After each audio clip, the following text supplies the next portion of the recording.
Well, it's game week finally. I told Coach Powers as he walked in, it's getting time to start hitting somebody else instead of your own guys for a little while. But welcome into the 5-Minute Powers Play with Coach Greg Powers here at Arizona State University. So, Coach, give me your thoughts on this week being game week. What's different? It's just, knowing that you wake up every day and you're closer to dropping the puck. It's exciting. We still think we have a lot to prove, and we're looking to validate our success from last year and start off strong on Saturday. So it's just exciting, and the guys are ready. They're, like you said, they want to hit somebody else and just get this started. As I watched practice today, there was a lot of 2-on-1s, a lot of 2-on-0s, a lot of puck movement, 3-on-3s. What's the kind of the way you want to build it up towards this weekend with a Saturday-Sunday game? Well, today we actually covered a lot of detail. A lot of our drills are simulations of actual shifts of what a shift is like in a real hockey game. And so we went over a lot of film before practice and then came out, did a lot of detail, a lot of system stuff, not a ton of flow. And I want to do that earlier this week just to touch up on some things. We already have 5 games under our belt. And get it to where every day they're kind of thinking less and there's just more flow and more touches and they're just ready to play. So we kind of got the boring day out of the way today. The rest of the week we're going to focus on some competition and more flow and having some fun and then a big special teams day and we'll be ready to go. Are you fairly comfortable with your line combinations right now, or is there something you're going to tinker with between now and Saturday? Right now they're set, and again, that's the advantage of having 5 games to tinker with them over in China. And so we mixed some things up and found some combos we really like. We're going to go with what we went with essentially in that last game. Jacob Wilson's out Saturday because he has to serve the second game of his suspension. So that's really the only change that I foresee. Yeah, I mean, we really like where we're at, and we've been able to leave China with what we liked and then practice with those combos and those units, and there's some good chemistry on them right now.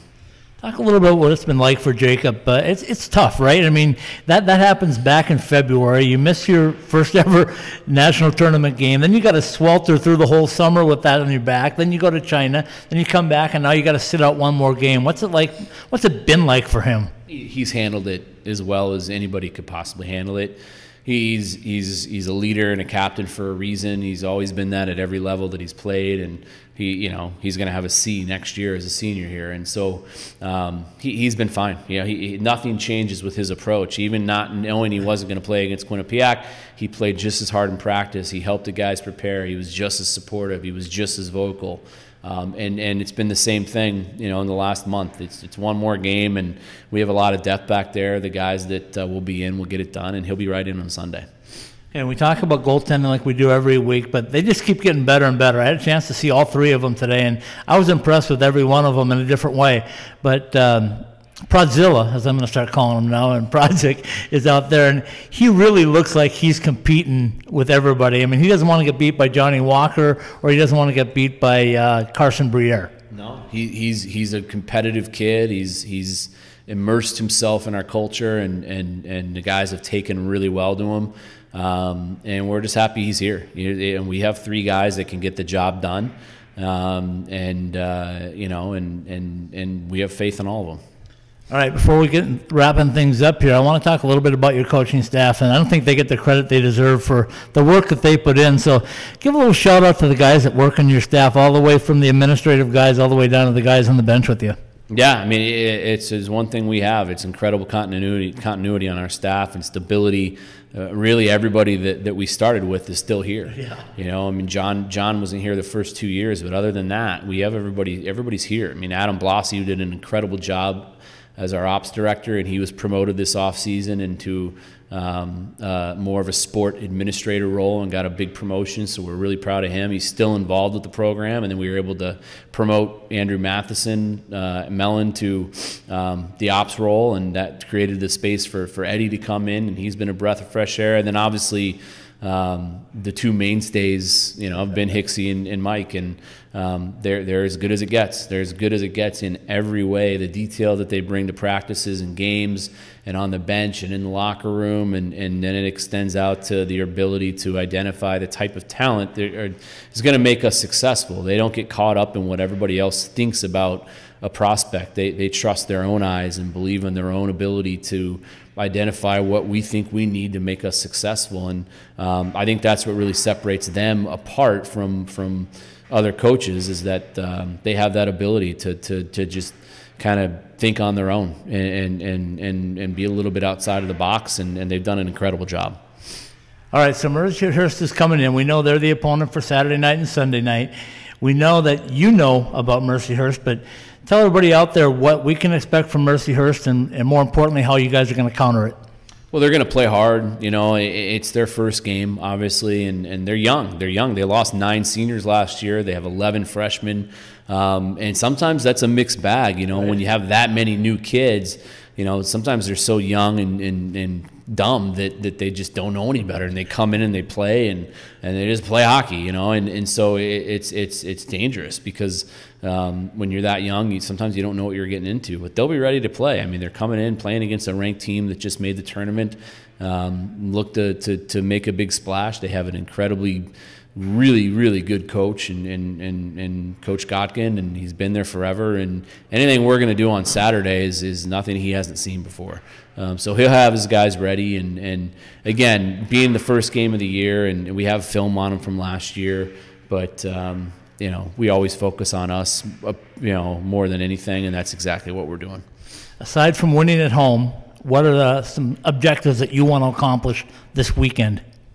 Just, you know, getting better every shift, you know, just the little things. We want to focus on being really good defensively, playing very disciplined hockey. That's a huge focal point of us that we've really harped on. We were really disciplined over in China, and that's got to translate here this weekend. And when you play disciplined hockey, you get more opportunities on power plays, and we need to be that team that just skates away, you know, and doesn't take dumb, selfish penalties, no ozone penalties.